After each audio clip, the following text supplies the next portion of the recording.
Hello, my name is Marc Ginsburg. Welcome to my viral political video. In this series, we will be focusing on the most important dynamic of human life, the struggle between good and evil, between the forces of light and the forces of darkness, between the democratic, progressive way of doing things and the Republican, conservative way. In order to remember what progressive and conservative mean, just think in your head pro versus con. Which one seems like the one that is pro-life, and which one a big con job? Progressive, conservative. Please remember that. The ancient Greek philosopher Socrates and his disciple Plato spoke out vehemently against a group of Athenians known as the Sophists. The word sophist derives from the Greek word for wisdom, sophos. These men were revered in society as wise people who knew the truth of all things. They presided in official places and preached the so-called, quote, truth, unquote, they wanted people to hear. This type of, quote, truth, unquote, was brainwashing, the epitome of a con job. It basically was indoctrinating people into a way of thinking that came to be considered correct and suppressing free and critical thought. Whenever free and critical thought is suppressed, democracy is in peril, and human life and human happiness are in great danger. Socrates, who hung out on street corners and held genuine conversations with people with no pretension, was ridiculed and scorned by the established and rich people in his society, not simply because he was outside the mainstream and seemed unruly and breaking of all the rules, but because the truth he inspired people to come up with on their own through genuine thinking was the real danger to hierarchy and inequality. In the end, he was poisoned to death by the powers that ruled in his day. Today's Republicans and conservatives are exactly like the sophists of the ancient Athenian world. They make falsehood seem like truth, and truth seem like falsehood. To the Republicans, thinking critically and originally, i.e. freely and not as indoctrinated, is the greatest danger to them.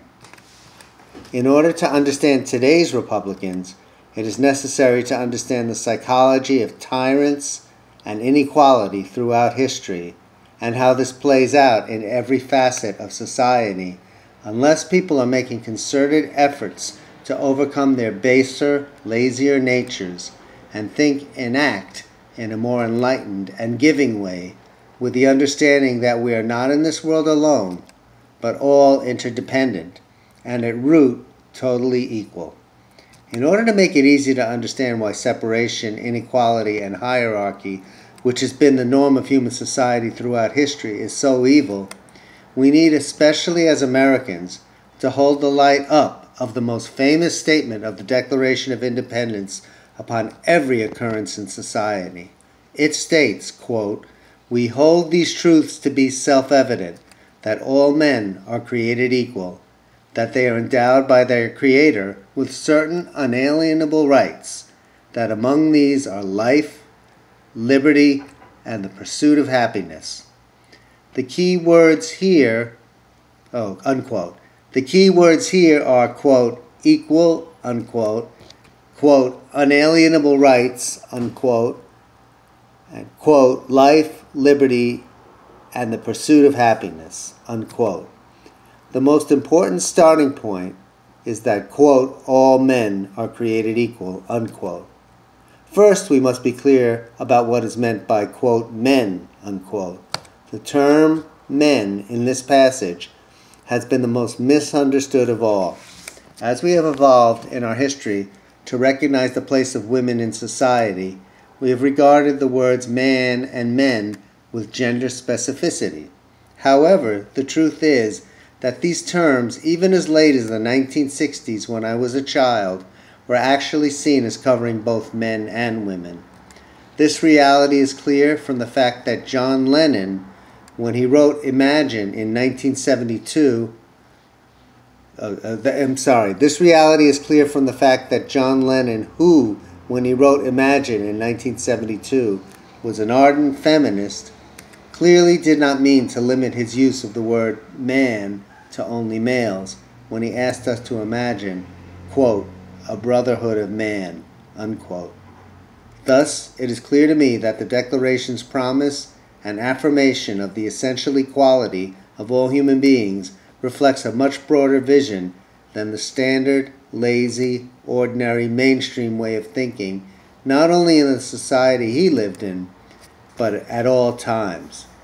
True, we live in a much more progressive and liberated society today, which should be to our credit as Americans acting in the spirit of Jefferson's Declaration.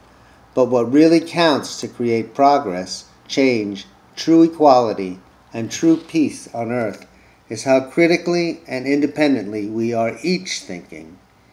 It is the sacred duty and obligation of every teacher, from parents to school teachers, to foster that kind of independence and not only steer clear, but stringently avoid indoctrination. In order to do that, teachers need to avoid the kind of angry strong-arming of the precious young lives of the children and young adults before them, the kind of strong-arming with which Brett Kavanaugh defended himself at the Senate Judiciary Committee hearings when confronted with a confident accusation of sexual molestation of a young woman. Unfortunately, that kind of strong-arming is very typical of Republicans and bullies in general, and the current president is a prime example. Though, thankfully, due to our First Amendment right to a free press that widely communicates things completely independently of either government or men with huge power in society, only less than half of our country are allowing themselves to be fooled into believing such bullying and into voting away their well-being to a bunch of selfish men of wealth and power. It is really most sad to see ordinary innocent human beings throughout the Midwest, the South, and the West be fooled at every moment by the very people who are their worst enemies. That is why I am trying to promote this viral video series. It is so important that the reality of everybody's situation, which is for the most part the same, whether you're white, black, in the city, in the country, American, someone either in or from another country, a situation that due to our own ignorance as a people is being thrown into greater and greater peril with each moment we allow these Republican bullies to run our lives as we have allowed them. And I mostly blame you who stayed home on Election Day. This year, 2018, we have the most important election of your and our lifetime coming up.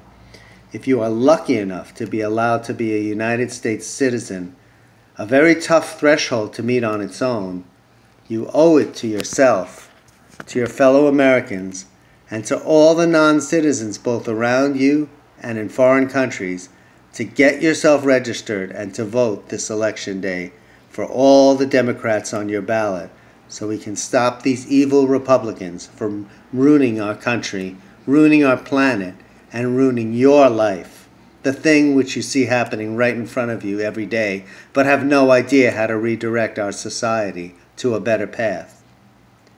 Well, just look at who forms the government. The executive branch, all Republicans. The legislative branch, majority Republicans. The judicial branch, majority Republicans, led by a Republican Chief Justice, and now in grave and frightening danger of becoming a Republican court for a lifetime.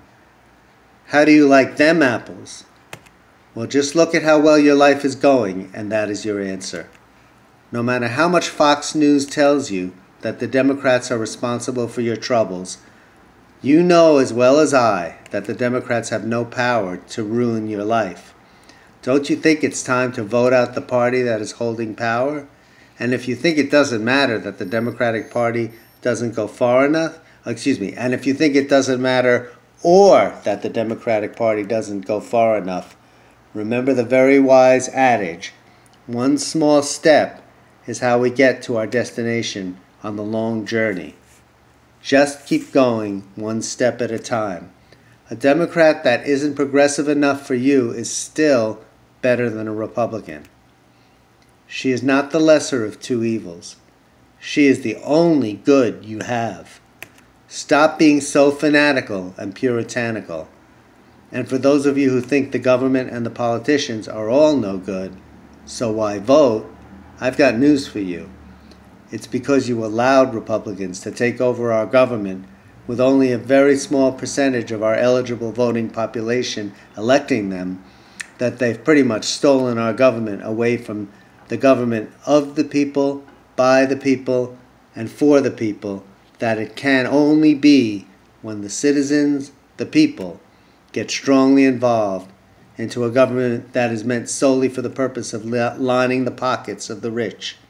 So it is not the Democrats, but yourself alone that you have to blame for the sorry state of affairs the world is in now. I urge you, don't make that mistake again. In fact, not only do we all need to be registered and get out there and vote ourselves, we need to mobilize all our friends to get out with us. Let's make a voting party, like when you go out with your friends to a movie. Let's make it a fun event on Election Day. Let's make the lines extend all the way around the block, like at a Demi Lovato or Camila Cabello concert. Let's fill up the streets with people waiting online to vote. This is our most sacred duty as Americans. If we all unite and agree to vote together, we can shut down the workplaces of America that are helping destroy democracy by not closing on Election Day. I mean, shut the workplaces of America on Election Day so that we can vote. How unpatriotic this corporate greedy class who is bullying out politicians and stealing our government from us has become. We must vote. We must vote. We must vote and grab our government back from them. I mean all of you, from the redwood forests to the Gulf Stream waters, from Columbus to Tupelo to Denver to LA, from sea to shining sea. Let's vote, please.